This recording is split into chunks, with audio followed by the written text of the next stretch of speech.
Published from 1841 to 1992, Punch was a weekly British magazine which prominently featured satirical cartoons and comics.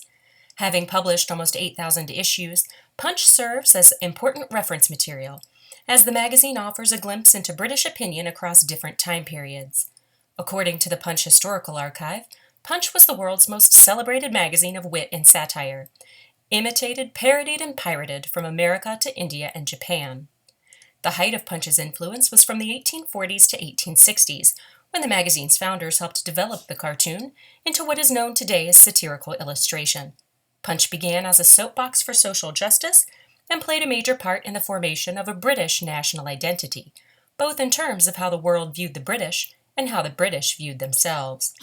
The archive also states that Punch published some of the finest comic writers in the English language. Artists published in Punch used their influence to sway opinions, both privately and politically. Today, issues of Punch can be examined to enhance our understanding of British history and culture. The Punch political cartoon of September 27, 1856, depicts two men engaged in a physical confrontation. The man representing the South is armed with a whip, invoking imagery of slave ownership, while the man representing the North has his hand on his adversary's throat. A gun falling from the hand of the South represents the Northern struggle to rein in the unruly South. The men are bound together by the word union, though the bond appears fragile at best. Though this cartoon was published over 4 years prior to the Civil War, sectional strife between the North and South was already apparent to the British. Britain suffered its own sectional conflicts with Irish nationalists in the revolutions of 1848 and had some concern over further sectionalism with Scotland. Nationalist sentiment in Scotland was strong, and immigration to the United States was high. Return migration and correspondence with those still in Scotland brought the ideals behind Southern secession to Britain. Secession on the part of the American South could inspire Scottish nationalists, leading Britain to have a vested interest in the continuing union of the United States. In this cartoon, The Disunited States, a Black Business, it is apparent that the artist viewed the North as more sophisticated than the South. This is illustrated by the way that the two are dressed, as well as their posture. The North is represented by a well-dressed man in a top hat, standing up straight, while the South is wearing a straw hat and is standing slightly hunched over. Between the two stands a black man tearing a map of the United States apart. Punch recognized that slavery was the main motivator behind the war.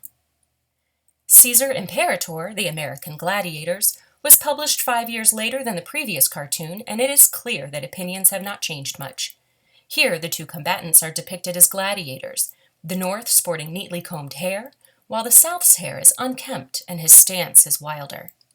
Above the fight sits an all-black crowd, again symbolizing the opinion that slavery in America was a major cause of the conflict.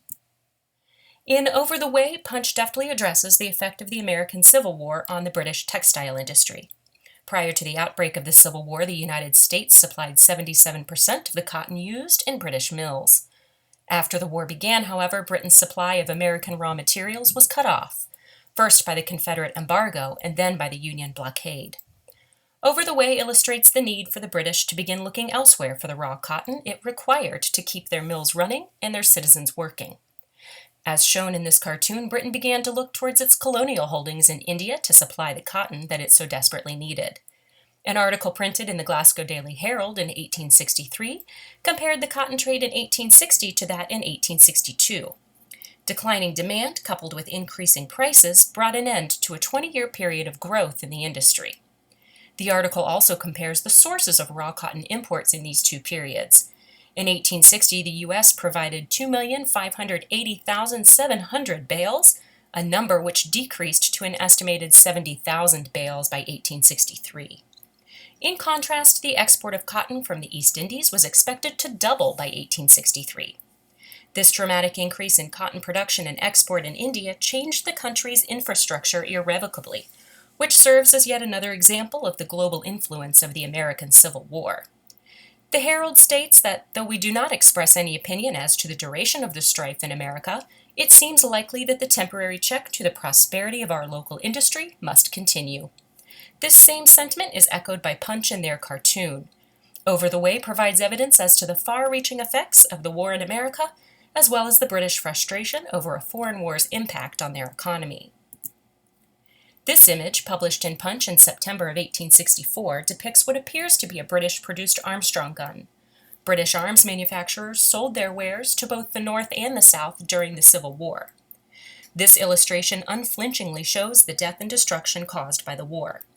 The image appeared a few months before Sherman's march to the sea and shows Britain's dissatisfaction with the hard war policy that had been put in place by the Union. The American Civil War brought issues of class, race, and national self-determination to the forefront on a global level.